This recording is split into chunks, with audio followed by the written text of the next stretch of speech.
de entonces, ¿no? Hablábamos de unos jeroglíficos que pueden ser también la historia gráfica, muy visual.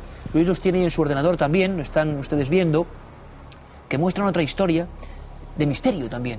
Sí, pertenecieron a un nazi que apareció precisamente detrás de Denia, en la Sierra de las Gallineras, en un pueblo que se llama Lombay, que se llamaba Stefan Gregor, y que apareció en un gran Mercedes que emparedó en una casa que le proporcionó el ayuntamiento de este pueblo, porque vivía en una especie de torreón abandonado de época de la Reconquista.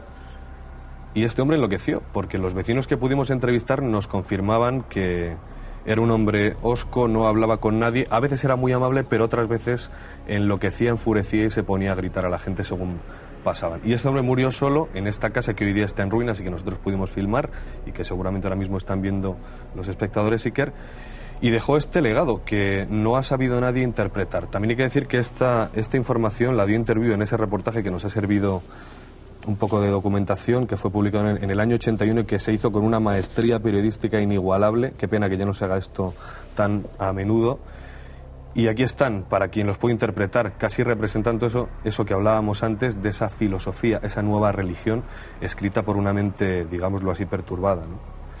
Podríamos acabar de esa forma, lapidaria, nunca mejor dicho. ¿En cuántos lugares de España pueden quedar tumbas como las que hemos visto y personas, incluso en el más absoluto anonimato, compartiendo la tierra de los muertos sin que sepamos qué hicieron, dónde estuvieron, en qué campos de concentración? Queda mucho por investigar y quizá ya, excepto vosotros, poca gente va a hacerlo, ¿no?